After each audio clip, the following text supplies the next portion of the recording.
MLA വന്നപ്പോൾ ഒരു 15 അടി പൊക്കത്തിൽ നിന്ന് വീണിട്ടാണ് കൊണ്ടുവന്നിരിക്കുന്നത്. വന്നപ്പോൾ ഞങ്ങൾക്കൊരു GCS എന്ന് പറയും, ഗ്ലാസ്ഗോ കോമ സ്കെയിൽ എന്ന് പറയും, ബ്രെയിനിൻ്റെ ഇഞ്ചുറി അതിൻ്റെ ഡെപ്ത് അളക്കുന്നതാണ്. 15-ൽ 8 ആയിട്ടാണ് വന്നത്. വന്ന് അത്രയും 8 ആയപ്പോഴാണ് നമ്മൾ വെന്റിലേറ്റ് ചെയ്തിട്ടാണ്, സ്റ്റെബിലൈസ് ചെയ്തിട്ടാണ് സ്കാനിന് കയറ്റിയിരിക്കുന്നത്. അപ്പോൾ സ്കാനിൽ നമുക്ക് കുറച്ച് ബ്രെയിൻ ഇഞ്ചുറി ഉണ്ട്, സ്പൈനിലും ചെറിയൊരു ഫ്രാക്ചർ സെർവൈക്കലിൽ കാണുന്നുണ്ട്, പിന്നെ ലങ്സിനകത്തും ഇഞ്ചുറി ഉണ്ട്. ലങ്സ് കുറച്ച് ഫ്രാക്ചേഴ്സ് ഉണ്ട്. പിന്നെ അതേമാതിരി തന്നെ ലങ്സ് കൊണ്ട് റിബ്സ് കൊണ്ടിട്ട് ലങ്സിനകത്ത് കേടുപാടുകൾ ഉണ്ടായിട്ട് കുറച്ച് രക്തം കട്ട പിടിച്ചിട്ടുണ്ട് എന്ന് പറഞ്ഞാൽ രക്തം ലങ്സിൽ കയറിയിട്ടുണ്ട്. ഇപ്പോൾ ആൾ വെന്റിലേഷനിലാണ്. നമ്മൾ ബാക്കി ബോഡി കംപ്ലീറ്റ് എക്സ്റേ എടുത്ത് നോക്കി, കാരണം ഇത്രയും മോളിൽ നിന്ന് വീഴുമ്പോൾ പല മൾട്ടിപ്പിൾ ഫ്രാക്ചേഴ്സ്, പോളിട്രോമ ഉണ്ടാവാം. പക്ഷേ ഇപ്പോഴത്തെ നിലയിൽ ആ പോളിട്രോമാസ് കാണുന്ന ഫ്രാക്ചേഴ്സ് ഒന്നും ഇപ്പോൾ കാണുന്നില്ല. നമ്മൾ ഒരു ഫാസ്റ്റ് സ്കാൻ എല്ലാത്തിലും എക്സ്റേസും ഒക്കെ എടുത്ത് നോക്കി, ഇപ്പോഴത്തെ നിലയിൽ അതൊന്നും കാണുന്നില്ല. പക്ഷേ ഇപ്പോൾ മെയിനായിട്ട് നമ്മൾ നോക്കേണ്ടത് ബ്രെയിനിലുള്ളൊരു injury and lung injury and കുറച്ച് ഈ ഫേഷ്യൽ ബോണിലൊക്കെ കുറച്ച് ഫ്രാക്ചേഴ്സ് ഉണ്ട്, ചെറിയ ഫ്രാക്ചേഴ്സ് ഉണ്ട്. ഇപ്പോൾ ആൾ വെന്റിലേറ്ററിലാണ്. നമ്മളിപ്പോൾ ഒരു ഇൻ്റർവെൻഷനോ ഒരു സർജറിയുടെ അത്യാവശ്യമായിട്ടൊന്നും കാണുന്നില്ല. നമ്മൾ what we are planning is, നമ്മളിപ്പോൾ OT-ലോട്ട് തന്നെയാണ് ഷിഫ്റ്റ് ചെയ്യുന്നത്. കുറച്ച് സ്യൂച്ചറിങ്, നല്ല സ്കാൽപ്പ് സ്യൂച്ചേഴ്സ് ഉണ്ട്, കാരണം നല്ലോണം ബ്ലീഡിങ് ഉണ്ട്. ആൾ വീണിട്ട് തല ഇടിച്ചിട്ടുണ്ട്, ഈ ഭാഗത്ത് റിബ്സും ഇടിച്ചിട്ടാണ് വീണിരിക്കുന്നത്. സർജറിയുടെ ആവശ്യം എന്തെങ്കിലും ഉണ്ടോ? ഇപ്പോൾ ഇമ്മീഡിയറ്റ് ആയിട്ട് സർജറിയുടെ ഒരു ആവശ്യമില്ല, ഇമ്മീഡിയറ്റ് ആയിട്ട്. അപ്പോൾ കോൺഷ്യസ് ആണോ ഡോക്ടർ? ആൾ കോൺഷ്യസ് അല്ല. വന്നപ്പോൾ തന്നെ 8 എന്ന് പറയുമ്പോൾ ഒരു പാർഷ്യലി കോൺഷ്യസ്. നമ്മൾ ഇമ്മീഡിയറ്റ്ലി വെന്റിലേറ്റ് ചെയ്തു. ഇപ്പോൾ സെഡേഷനിലാണ് ആൾ. സ്റ്റേബിൾ ആണെന്ന് ഈ ഘട്ടത്തിൽ പറയാൻ സാധിക്കുമോ? സ്റ്റേബിൾ ആണെന്ന് പറയാറായിട്ടില്ല. 24 hours ഫോർ ദ ലങ് ഒന്ന് സെറ്റിൽ ആവണം, ബ്രെയിനും ഒന്ന് സെറ്റിൽ ആവണം. ബ്രെയിനിൽ ഡിഫ്യൂസ് ആക്സിണൽ ഇഞ്ചറി ആണ്, ലങ്ങിൽ കണ്ടീഷൻസ് ആണ്. നമ്മൾ ഒരു എല്ലാ ഇഷ്യൂസും ഒന്ന് സെറ്റിലായിട്ട് BP ഒക്കെ സ്റ്റെബിലൈസ് ചെയ്ത് ഒന്ന് റിക്കവർ ചെയ്യാനുള്ളൊരു ടൈം പീരീഡ് കൊടുത്തിട്ട് will slowly see what the response is. തിരക്ക് കൂട്ടുന്നതിൽ കാര്യമില്ല, കുറച്ച് ടൈം എടുക്കുന്ന ഇഞ്ചറീസ് ആണ്. ഫാസ്റ്റ് റിക്കവറി പോസിബിൾ ആയിരിക്കില്ല. ലങ് കണ്ടീഷനൊക്കെ എങ്ങനെയുണ്ട്? ലങ് കണ്ടീഷൻ കുറച്ച് കാര്യമായിട്ടുണ്ട്. It is more on the right side, but it is manageable എന്ന രീതിയിലാണ്. പക്ഷേ ലങ്ങും ബ്രെയിനും രണ്ടും ഇഞ്ചേർഡ് ആയതുകൊണ്ട് we'll have to take it slow and we'll have to consider it significantly injured at this moment. Surgery ഒക്കെ വേണമെന്ന് പിന്നെ തീരുമാനിക്കത്തുള്ളൂ? ആവശ്യമില്ല. ബ്രെയിൻ പാർട്ടൊന്നും സർജറി ആവശ്യമില്ല, സ്പൈൻ പാർട്ടൊന്നും സർജറിയുടെ ആവശ്യങ്ങളില്ല. സർജറി ആവശ്യമില്ല എന്ന് പറയുമ്പം ആ ഇഞ്ചറി സിഗ്നിഫിക്കൻ്റ് അല്ലെന്നല്ല ഉദ്ദേശിക്കുന്നത്. അല്ല, ഹെവി ആക്സലറേഷൻ ഡീസലറേഷൻ്റെ ഭാഗമായിട്ടുള്ള ഒരു ഡിഫ്യൂസ് ആക്ഷണൽ ഇഞ്ചറി എന്ന് പറയും.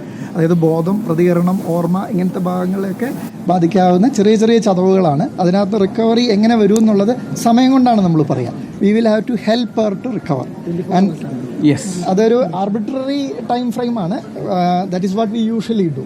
Will give everything to settle down and see and reassess. വീണ്ടും അസസ് ചെയ്ത് പേഷ്യൻ്റെ റിക്കവറി എങ്ങനെയാണെന്ന് നോക്കും. മീൻ വൈൽ ഇഷ്യൂസ് കൂടുന്നുണ്ടെങ്കിൽ we'll have to change the plan. If it is getting better we'll continue the plan. Settle ആവണം. ഇപ്പോൾ വന്നിട്ടല്ലേ ഉള്ളൂ. ആസ് സച്ച് ഒരു നേസോ എത്മോയിഡൽ ഫ്രാക്ചേഴ്സ് ഉണ്ട്, അത് അൺഡിസ്പ്ലേസ്ഡ് ആണ്. അതൊക്കെ ഇപ്പോൾ എമർജൻസി ആയിട്ട് ഇൻ്റർവീൻ ചെയ്യേണ്ടതല്ല. The major concern is the brain and the lung. അത് രണ്ടും ഓപ്റ്റിമൈസ്ഡ് ആവുമ്പോഴാണ് നമ്മൾ മുന്നോട്ട് പോകുന്നത്. അത് ആ വീഴ്ചയിൽ പറ്റിയതാണ്.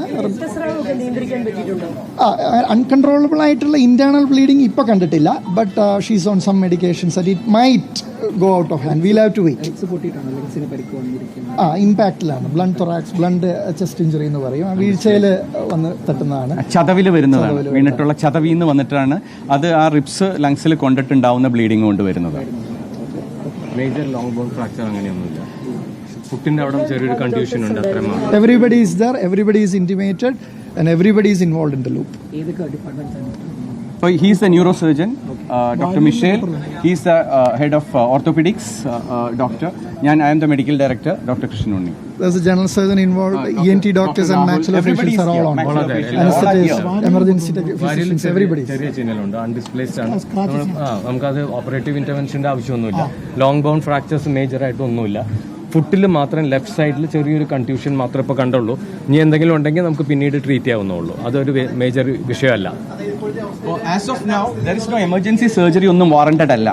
Okay, there is no emergency surgery, but then നമുക്കൊന്ന് സ്റ്റെബിലൈസ് ചെയ്യണം പേഷ്യൻറ്റിനെ സ്റ്റെബിലൈസ് ചെയ്തിട്ട് നമ്മൾ we will watch for nearly 24 hours.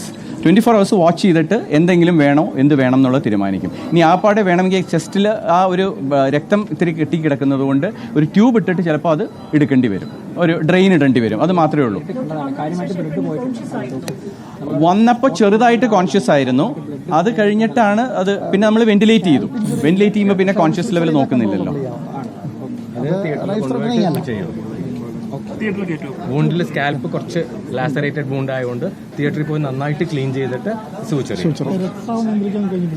Scalp injury എന്ന് മാത്രമേ ഉള്ളൂ അൺകൺട്രോളബിൾ ആയിട്ടുള്ള. അത് നമ്മൾ തിയേറ്ററിൽ കൊണ്ടുപോയിട്ട് wheel suture. Okay, thank you. ഇപ്പോൾ റിനി മെഡിസിറ്റിയിലെ ഡോക്ടർമാരുടെ വിദഗ്ധ സംഘമാണ് കാര്യങ്ങൾ വിശദീകരിച്ചത്. 24 മണിക്കൂർ സമയത്തിനു ശേഷം മാത്രമേ ആരോഗ്യനിലയെക്കുറിച്ച് എന്തെങ്കിലും കൃത്യമായി പറയാൻ കഴിയൂ. നിലവിൽ ലഭ്യമായിരിക്കുന്ന വിവരമനുസരിച്ച് അടിയന്തരമായി സർജറിയുടെ ആവശ്യമില്ല. പക്ഷേ തലച്ചോറിലും അതേപോലെ ലങ്സിലും ചെറിയ പരിക്കുകൾ പറ്റിയിട്ടുണ്ട്. മാത്രവുമല്ല ചിലയിടങ്ങളിൽ പൊട്ടലുകളുമുണ്ട്. അത് പക്ഷേ ഉടൻ 24 മണിക്കൂർ കഴിഞ്ഞ് ഒന്ന് സെറ്റിൽ ചെയ്തതിന് ശേഷം സ്റ്റേബിൾ ആയതിനു ശേഷമേ പറയാൻ കഴിയൂ. ഇപ്പോൾ സ്റ്റേബിളാണ് എന്ന് പറയാൻ കഴിയില്ല. വെന്റിലേറ്ററിലാണ് ഉമാ തോമസ് MLA ഉള്ളത്.